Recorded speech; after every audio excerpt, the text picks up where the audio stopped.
ఎలా ఉందంటే అలా ఉంది.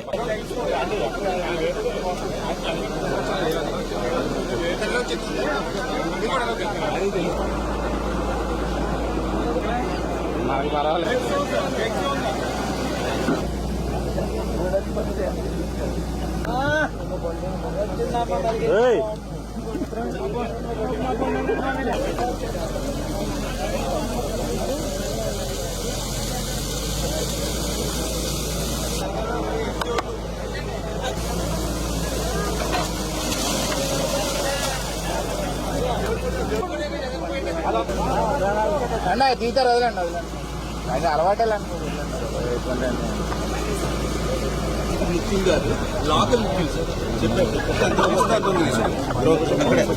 బట్టం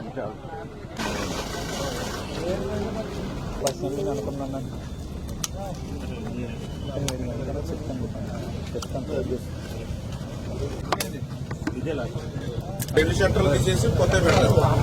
ఈ రెండు షట్టర్లు పెడితే సరిపోతుంది. మరి 52 లక్షల రూపాయలకి ఈ రోజు మరి యొక్క గౌరవ నరసాపురం శాసనసభ్యులు మన బొమ్మడి నాయకర్ గారితో, అదేవిధంగా నరసాపురం మన తెలుగుదేశం పార్టీ ఇన్ఛార్జి రామరాజు గారు, అదేవిధంగా మాజీ శాసనసభ్యులు గవర్నర్ బండారు మాధవనాయుడు గారు, అదేవిధంగా తెలుగుదేశం, జనసేన, బీజేపీ కూటమి నాయకులందరితో కూడా ఈ రోజు శంకుస్థాపన చేయడం జరిగింది. మీ అందరికీ తెలుసు, గత 5 సంవత్సరాల వైసీపీ పాలనలో ఏ డ్రైన్ లోనూ గాని, ఏ కెనాల్లో గాని ఒక తట్ట మట్టి తీసినటువంటి పరిస్థితి లేదు. గత 5 సంవత్సరాల వైసీపీ పాలనలో ఏ షట్టర్ గాని, డోర్ గాని, లాక్ గాని, రోప్ గాని మరామతుల మాట నుంచి కనీసం గ్రీజ్ పెట్టి మెయింటెనెన్స్ చేసినటువంటి పరిస్థితి లేదు.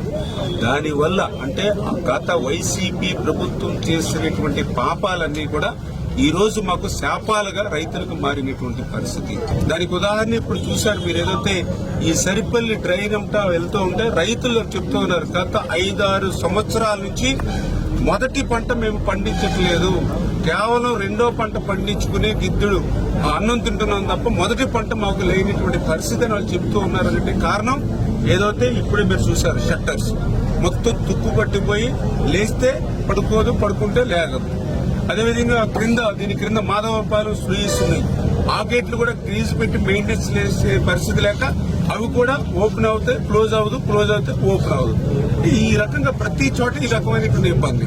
ఇంకా డీసెల్టింగ్ అయితే కనీసం తట్ట మట్టి తీయనటువంటి పరిస్థితి ఈ సరిపల్లి డ్రైన్ మేము చూస్తున్నటువంటి పరిస్థితి.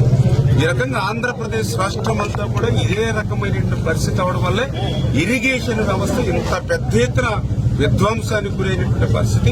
అందుకే మళ్లీ ఈ రోజు ఇరిగేషన్ కూడా ఈ యొక్క ప్రభుత్వం పెద్దపీట వేస్తూ మన బడ్జెట్ లో కూడా 18,000 కోట్ల రూపాయలు ఇరిగేషన్ శాఖకి